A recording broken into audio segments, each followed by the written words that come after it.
Greetings, Earthling. It's day 85 of Screenwriter's Journey. We finished yesterday with that new scene. Well, the new part where I was talking about the names given to minor characters. But it ends with the six people going out who are, they're probably not exactly who he expected to put in the field, but he has no choice given the acceleration of the timeline. And so I think that probably, in retrospect, and I just literally thought about this right now, it sort of maybe justifies or gives a little more reason why they will get ambushed so easily, because he really had no choice. He couldn't just let them get away, but he can't just snap his fingers and have all the agents who were going to show up tomorrow show up today. And that's, I mean, you could say, oh, that's kind of sloppy on the FBI's part, but given the realities of what the FBI is going through today, very sad realities, I will say, in all candor, it's not totally out of the question, I don't think. All right. So Holly leaves.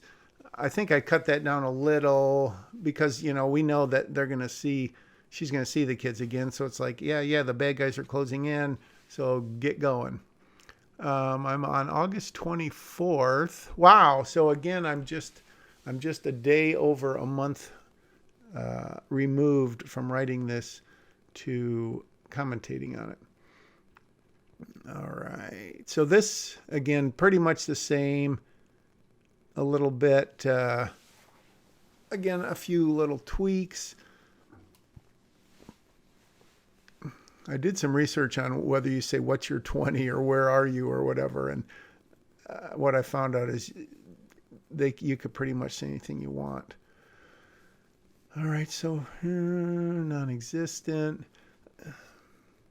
I'm just questioning that because, well, Noble has told them that they may have to give tactical support, which is probably not, well, I'm just looking at Holly's line. So realistically, the chance of us getting anywhere near the action are non-existent. The chance of us, chances. I wonder, it could be either. Which, of course, immediately changes after the bad guys take out the FBI, the six people. Ace a man a few words. I kind of thought that as I was writing his character, I'm not, he and Clyde don't have character arcs, but even if you can make the bad guys not necessarily likable, maybe memorable, either by character traits, the way they talk, the way they look, an unexpected thing. Like when Rachel says, honestly, da, da, da, and then then Lexi has the line about, Aunt Holly told me that people say you shouldn't trust people who say honestly, and Ace says, I've heard that too. Just little things like that, and it's probably a nothing burger, but... So now we get into the whole complication that the six people have been mowed down. There's nobody else. Hogan and by extension Holly really are all that are left, as Noble is telling them, until we get more boots on the ground. When's that going to happen? Which he sort of already knows. And even in an emergency, I mean, I'm not going to research it, but I can't imagine you could just pick up the phone and say, hey, I need 8 agents here in 10 minutes. It just doesn't happen. And shame on them for not considering the possibility that this could all happen sooner. But that, what they say, stuff happens. All right, so this here, I know I've commented on Noble's dialogue and kind of the response back and forth between them. And so I'm working on that still, the idea that he does not want them to engage, because I'm thinking story-wise what makes more sense, character-wise makes more sense, which is why if you see them, do everything in your power. So now I've completely, completely changed that, right? So even here, I'm looking back through to see if I have to change anything, which is why if you see them do everything in your power not to let them get out of your sight until we do whatever it takes, that's even better. Everything in your power is kind of overdone. Maintain visual contact until we get more boots on the ground. Okay, there's another example of a non-answer. What's the ETA for that? I'm working on it. So it basically tells them what they need to know without him directly having to answer the question.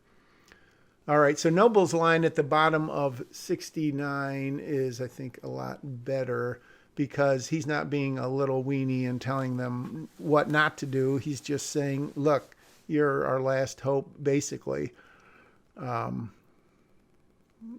not literally, but I think that's sort of how Holly takes it, and maybe Hogan sort of grows to take it that way.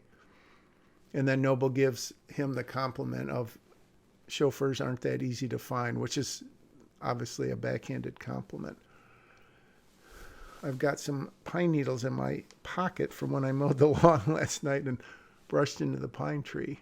Little known insight. How do you like our chances of finding them or surviving if we do? What do you think about that line? I think it kind of works. Again, we talk about the fridge.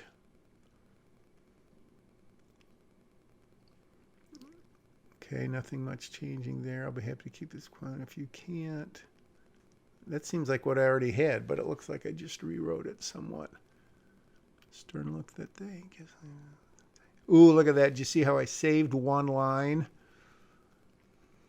I know it sounds silly. And then of course I add a second line here. Tit for tat. I'm figuring out how I can save a line. Really, Gary. All right, so I kind of combine that. And at some point, I think I'm going to go through the whole script and kind of explain the way I write, as if I'm not going to self-deprecate myself by saying as if anyone cares. Strike that from the record, Your Honor. And I still think this dialogue is kind of important. Not the dialogue, but the gist of it. Because I would think that would be something of people of any age would say, would you take a bullet for XYZ? And the fact that Gary misunderstands, or wants to confirm she's talking about Lexi as opposed to Holly, I think is kind of interesting. To know if Larry would take one for you. And Gary turns that around on her, but I don't know, and I should because I'm the writer, I don't know if that really was Abby's question, or now that Gary mentioned it, Abby starts thinking about it, but she's like, oh, no, that's not my question. And even as I'm tweaking all of this stuff, believe it or not, I'm usually looking at my page count, which, again, since I've finished it, but I've gotten to the end several times, and I know approximately where I want to be.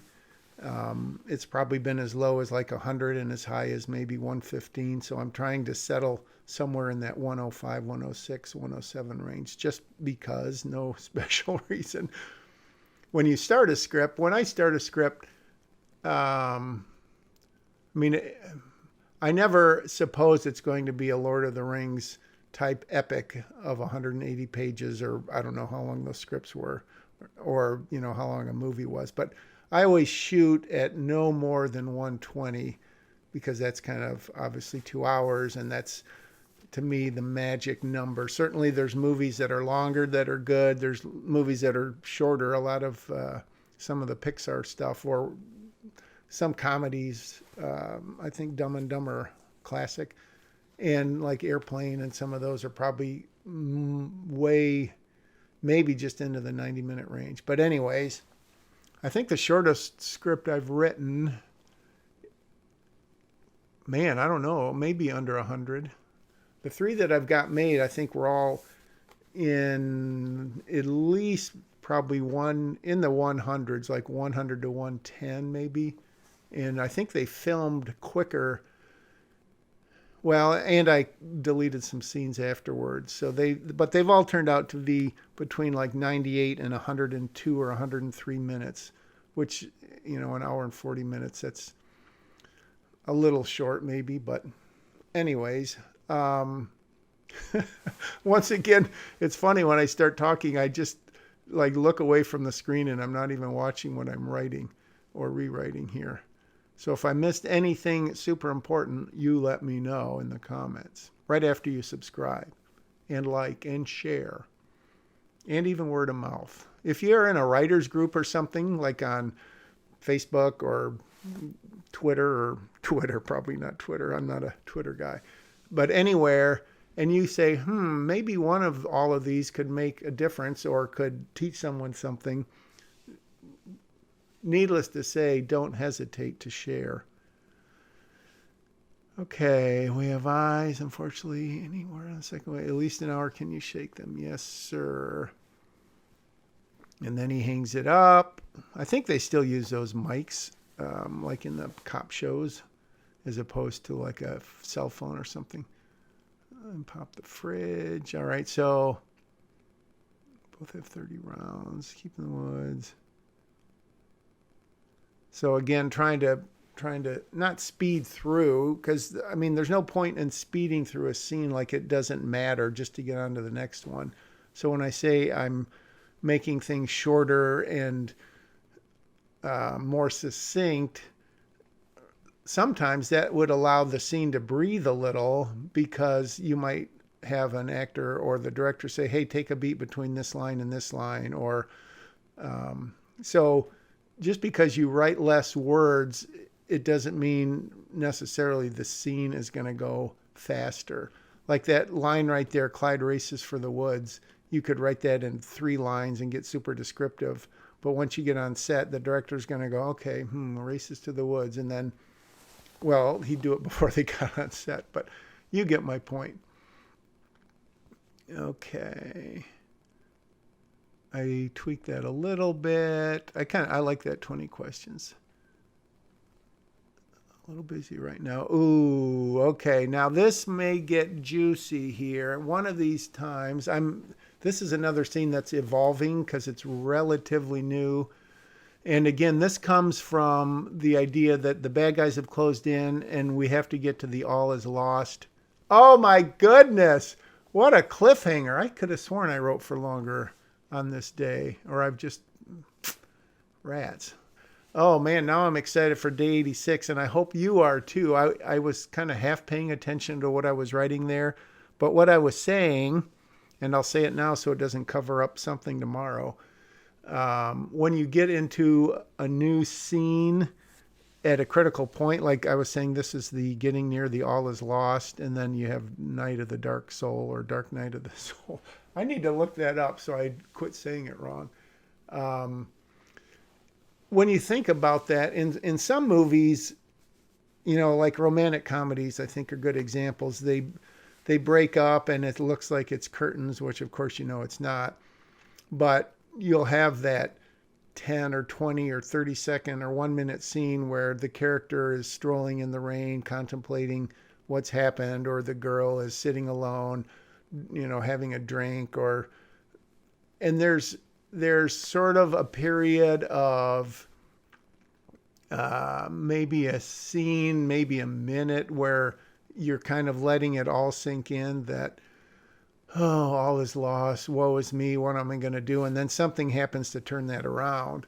And I found in my scripts, I'd have to think about my movies that I've made, but I have a feeling that all is lost and the following thing is not as pronounced as it could be. It feels like I'm always trying to turn it into good or speed it along faster instead of letting the characters and by extension the audience sort of dwell on that really dark period. And I'm trying to think of that in other non-romantic comedy movies. I mean, it could even be like a total comedy, but I'd have to think about that. So what I'm the point is, what I'm trying to do in this scene, because this is the point where it is the bad guys close in, blah, blah, blah, blah, blah. So I want Holly to really kind of hit rock bottom, which she hasn't done yet.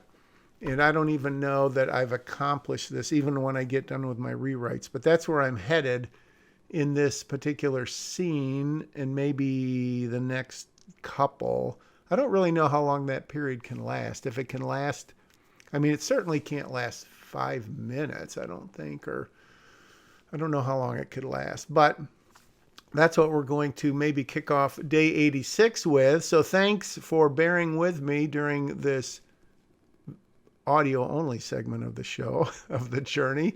And I'll see you tomorrow.